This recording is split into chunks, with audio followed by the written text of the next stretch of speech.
Yeah, I realize that the thing that I'm gonna point at. Hold up, I'm looking over this way so I can actually increase the volume of this. Yeah. So the big thing that I need to point at that I'm kind of wrong is that I didn't know there were Star Gym title rewards for you talking to the NPC scattered around the map.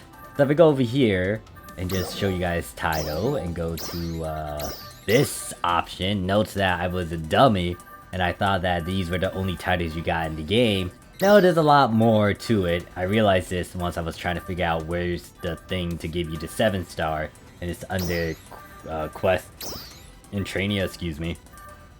So you can see you can get the free 7 stars by doing these things, or looking at that. Yeah, the big thing is, when it comes to the NPCs in the mini episodes, you can actually get star gems by interacting with them and getting them. It's not a lot, but, you know, it's a slight incentive. But the big thing is, this should be part of the main story. I don't know why they don't have this in the main story. It annoys me, because these slight interactions, the way the NPCs are talking to you as the player, helps flesh them out. And the entire point of this video is just to stress on this. The side episodes, these side stories, these side mini episodes, these things are actually crucial to the point where I feel like they should have put this in the main story. Why? Because this sells you on liking these NPCs. If you just look at the main story, which is what is pretty much happening with me not liking the story, if I look at just the main story without having to do this sort of side interaction, then yeah, the big thing is it's very dull and boring. Base Oracle PSO2 is pretty much... it has the same sort of thing, but the big thing that they did, especially during episode 1 through 3, when they were slowly releasing the game and building it up, is that you still got a glimpse of these characters and you saw their personalities, their likes and dislikes, how they are, if you liked them, if you didn't like them, they somehow dragged an emotion out of you. And yeah, some of these interactions might be a pain in the butt because you're not going into any sort of action scene or something, but the thing is, it's slowly building that up. It's showing you an interaction, a cutscene where you can see this character for who they are. Now, there will be a separate video that I plan to do going further into details about stories, breaking it down, why New Genesis just pissed me off in so many ways. But this video is to just kind of emphasize on these side stories and tell you guys to kind of look at them and listen to them, because these side stories have so much worth to make these characters alive compared to the main story.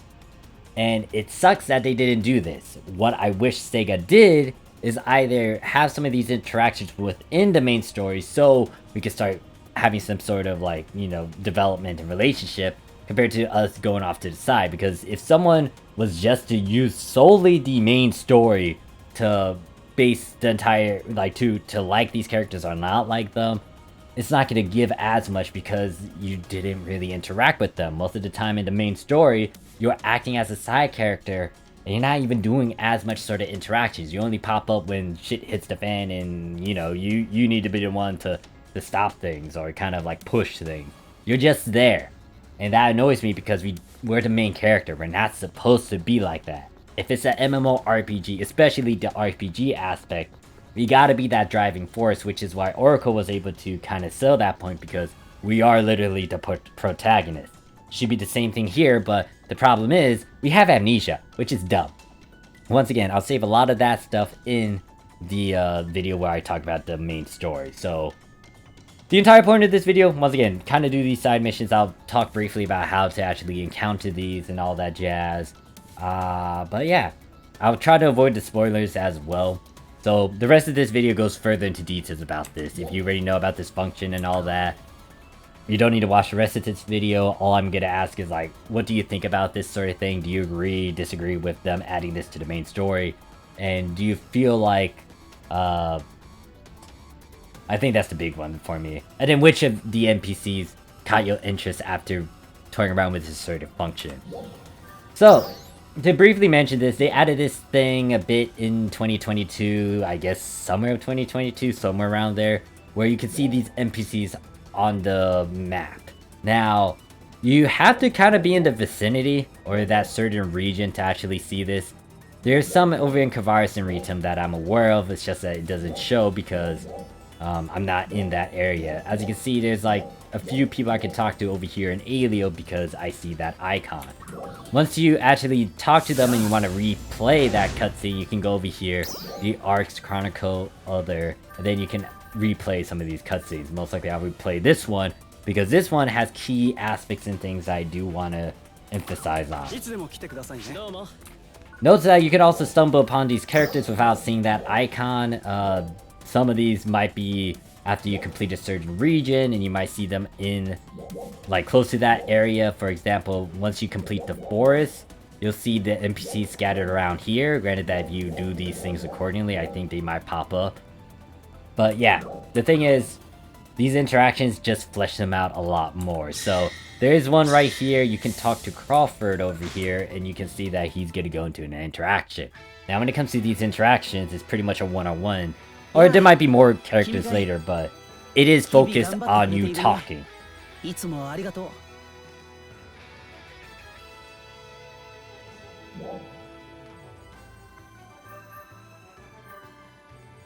Yeah, I can choose the second one. 君たちに助けられてばかりだから。ちょうど今、君たちの活動記録を見させてもらっていたんだ。これはマノン君がまとめたもの。無駄なく漏れなく完璧なレポートだ。I feel like that's kind of pushing it. I don't know about meticulous in details.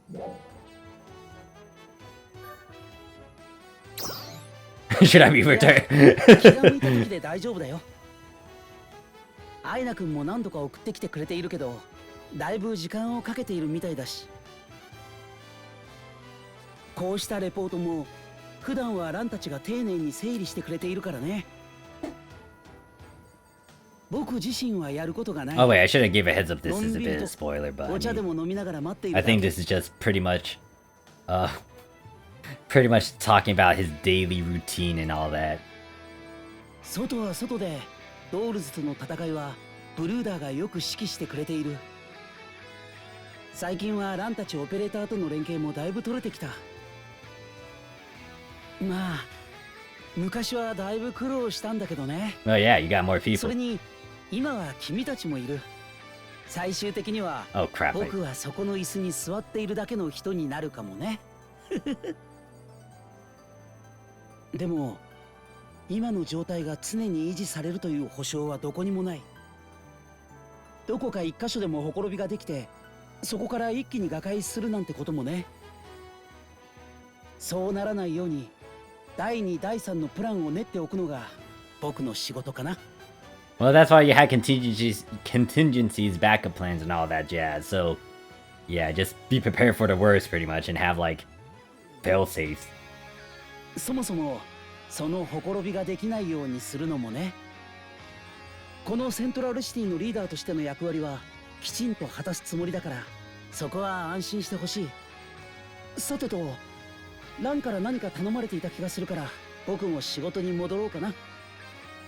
ああ、そうそう。もしよかったらまた顔を見せに来てくれるかな。君の状況も聞かせてほしいし。それじゃ待ってるからね。Yeah, that was a tame sort of interaction, just him giving us some bits and information and stuff about himself. Now, I don't think that pops up again, or is it? Yeah, never mind. But anyways, there's that. But once again, the big thing is, in this particular thing that I'm gonna play is a bit of a spoiler, so if you want to see it yourself, then I advise you not to watch that bit and just wait till you do it yourself, and then maybe come back to that point. But yeah, the big thing once again is these things do flesh out these characters, and I'm just annoyed that, especially with how New Genesis is doing things, it's not a mandatory thing. Now, do I want it to be forced and whatnot? No, it's entirely up to you if you would want to do it, which is why I guess this is an option. But at the same time, like, a lot of key things are in these side missions compared to that, the main story.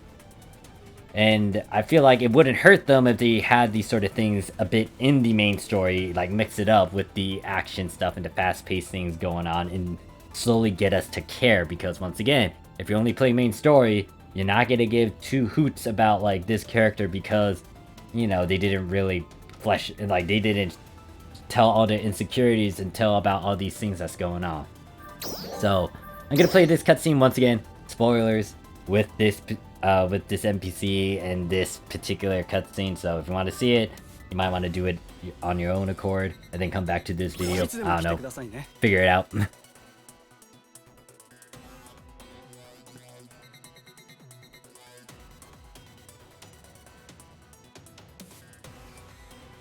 Note to that also in terms of the order it is, this one is in reference to after you go through the forest and dealing with the next dragon.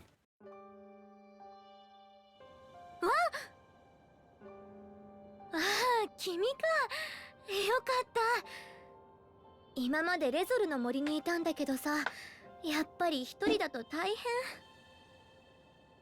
エネミーも強いし、どこから襲われるかわからないから。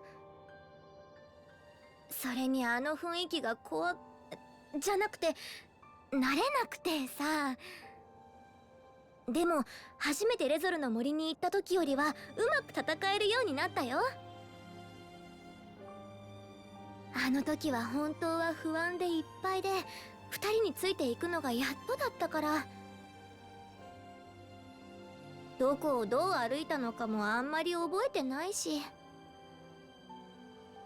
だけど、あの戦いを乗り越えたおかげで、一回り成長できた気がする。本当に、君とマノンのおかげだよ。I'll choose the first option. そうだよね。ありがとう。ネクスエアリオが現れて、ブルーダーが行方不明になったって聞いたとき、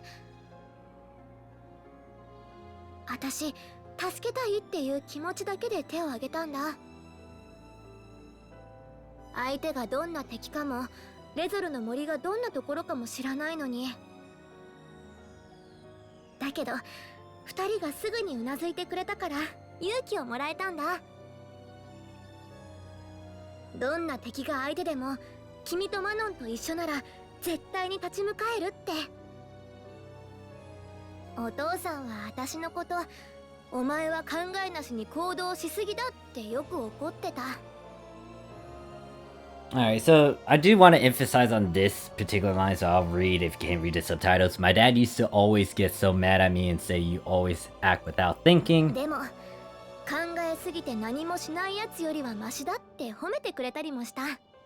But he also used to say that it was better than overthinking things and doing nothing. 多分、それが私の人となりなんだと思う。And then she says, "I think that's probably just how I am." ねえ、君、もし私が本当に無茶しそうになったら止めてくれる？ And then, "Hey, will you promise to stop me if I'm ever about to do something really dumb?" So, not only those certain lines that I read, the things she was mentioning beforehand kind of just illustrates her character, her building, her stuff that happened right after the event in the main story, and how she's slowly trying to improve herself, but at the same time she understands her own strengths and weaknesses. She's conscious of some of these advice tips that she was already aware of, and how she's kind of enacting them. And this is where she's kind of entrusting us to kind of be her backup in case she does something really dumb, or if she really goes too far and she needs us to reel her back. This is the sort of development, this is sort of the interpersonal relationships that I was wanting to see in the main story. In Oracle, they did illustrate this. And by Oracle, I'm referring to base PSO2. They did illustrate this, especially with the beginning stuff. Even though it may not have been as impactful, it does get a reaction out of you, good and or bad. But the thing is, it was part of the main story, and you could see these sort of build-ups in all these characters, and you understood this, and this. And this is why I feel like them putting this as mini episodes is stupid, because they leave out crucial elements that make you care, make you get some sort of emotion, make you know who these people are that you're talking to. Granted that, yeah, we have amnesia, but still, it does give us some enlightenment. Granted that, like in the main story, we pretty much look like a side character ourselves instead of the main character. Seems like we're the third wheel with Aina Manning and ourselves. But this is very important in terms of just making you care, building up that character development. because this girl has been sheltered or has been in Alien Town her whole entire life, been trained under her dad, and stuff just happened drastically. Now, I'm still ticked off with how they didn't really ease off that trauma, because I feel like they kind of brushed it off immensely with how, especially if someone that has been in a certain hometown for so long, and have their dad as their mentor and someone to look up towards, and it's her dad, like, that would traumatize me for a good few days, weeks, maybe a month. It depends on how much she cares. But right now, it kind of shows that she doesn't. Granted that, yeah, we talked her out of it, but I feel like it's not the best sort of way to do it, and it didn't really leave a huge impact with how she slowly got out of that trauma. But once again, that's just me. I mean, there were several examples, especially in Oracle, where someone has a crisis about their own identity and questioning themselves as if they were clones and whatnot, and just, like, you know, having that sort of thing. But they did it in a way where I find that acceptable in terms of how they resolved that sort of theme and concept in that sort of breakdown, and how to resolve against that sort of breakdown and stress. But once again, that's just my opinion. 君とマノンが止めてくれるなら、私は安心して前だけ見てられるからさ。I mean, we just met for a few days, months, weeks. So I don't know how I feel about her trusting me, even though I'm just brain dead. I feel like this is blind trust, but that kind of hints at Aina's personality, because especially if you watch her episodes, it seems like she has a big open-minded... She's open-minded and she has a big heart. I feel like that's a bit of a weakness, but, you know, nothing negative about someone being someone that's like that. I would just say will do. Now, if you do choose that other option, she will say something specifically to that response, but it still goes into the same sort of dialogue tree after that response. Like this. That's gonna be the main thing. The only game that actually... The few MMORPG games that I remember that actually emphasize on the decisions you make and show consequences or stuff that happens in the game is Star Wars The Old Republic. If you killed someone or if you made a good and or bad choice, you will see some of these actions pop up again later down the line. If you kill someone, for example, you might not see that person when they were supposed to pop up in this particular mission, but you might see someone that might want revenge because you killed their dad or something. So it's a chain reaction sort of deal. It's a consequence of the actions. But you don't see that much of a New Genesis. And that wasn't even a big thing over there in Oracle as well. But yeah. So briefly, that's pretty much it with this video. I tried to dumb it down to like only a few. Why does it do that? I'm confused. It should have left me at the counter. But pretty much that's it. Once again, the overall gist of this was just to emphasize on that. So if you kind of want to get into it and see these character developments and key things that they kind of left out in the main story, do these side missions. Once again, the incentive behind it is most likely star gems, so you can have a good chunk of it to do stuff in game, especially to do scratches. Excuse me, but yeah, that is it. So I feel like a dummy because I didn't realize there was like different tabs over here. But I will still say this. I feel like they should have added this in the main story, because if someone just looked at the main story and judged it by the main story by itself, it is lacking severely. These mini episodes shouldn't be like... It's nice to have them, but they should add some of these interactions and key elements in the main story too. So I will make a more detailed video talking about story stuff. Most likely I will bash hard on the New Genesis main story, but with this, it just gives me, once again, a glimpse of these characters and see a bit more personality to them, a bit more human nature to them. So yeah, let me know in the comments who's your favorite NPC. Did you actually do this thing? If you didn't do it, why didn't you do it? Or like, did you not know about this sort of thing? Let me know in the comments. Thank you guys for watching. See you guys in the next one. Peace.